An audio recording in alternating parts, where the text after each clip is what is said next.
our simple footer. We're going to do a quick footer. Go to the structure panel on the right, collapse. Make sure we have names for all our sections. I'll click on section, this last one, and type in contact. Bring in a new section, go to add, select section. It drops at the bottom. Change the background, go to color, and it's our good friend, Mr. Coffee Bean. We'll work with 2 columns. Select the add elements, columns, and we work with 2. And the first one, bring in a text element, simple text element in this case. Many cases you may want to bring in a rich text element. We're not going to work with that one now. And we just make it a simple copyright 2026 Madman Productions. You know, that kind of stuff that people put there. The colors here usually is a little bit more subdued. So let's go to typography, color, and choose our antique white. On the right, let's click plus and bring in our social icons. This is in case people want to go visit our social media. In search elements, I'll type in social, and we see social icons, also social share buttons. Let's keep it simple, social icons, and it gives us the standard icons. I actually prefer using my own design here in terms of color. We select the social icons box, like so, and in the panel on the left, you will see again, we have these additional items being added whenever we are working with these group containers. Items are easily created and managed in this fashion. So instead of having dedicated Facebook or X, whatever social media platform, you just add them and then you change them here. Let's add one to show you how it works. Add, and then the type, we can say Pinterest. Let's see if they have Pinterest here. They should. Oh, no Pinterest. So we'll go ahead and click on Vimeo, or you go ahead and click on custom and you bring in an icon. I wonder if they have one for Pinterest. This is what happens when you didn't, you didn't check your work before the time, and it drops the Pinterest at the new area with your brand styling for the background. Now we can move it around. If we put it at the front, and if we open it, then you can have a icon color, your background, all of that you can set up separately. We remove this one, go to design. So first of all, the icon color, I'll put it on white. And then for the background, I'll put it on this black. Wonder why I cannot remove it. And I guess it's because it's done on a 1-by-1 basis. Let's go and shape. I'll put it on circle. Circle. And I'll go back to the background. I was hoping I could just remove it, but I'll override the background settings like so. A border, is there a border?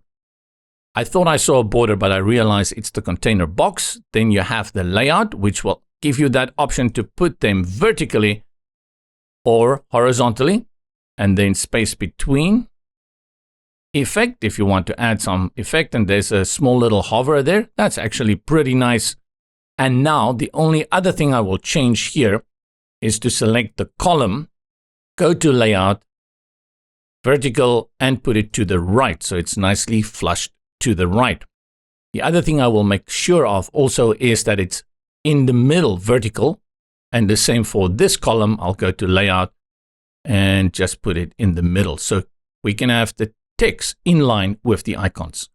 I don't like the text being a different color than the icons. I'll go ahead and change that to white. Reduce the padding at the top and the bottom for the section. I'll select the section, select spacing, and at the top add 15 pixels as well as for the bottom. We've created the simple footer for our site. You can also consider adding a contact area here, but because the contact form is right above it, I'm not going to bother with that. Have a look at tablet landscape. What's happening here, and that is our columns are being stacked. So we select the columns, we go up, select our columns. Let me go column, one more columns. There we go. Layout, stack vertically, and I'll say from phone portrait. Now they are nicely in line again. Table portrait, tablet portrait. Font is a tad too big. Phone landscape, maybe this one is already crammed. Yep, so let's hit back to columns. We are in columns, and I'll just go to where we set it up at tablet landscape and stack vertically at phone landscape. Go phone landscape again. Now it's vertically, but we need to make changes now. And the changes we need to make is to tell everything to be center aligned.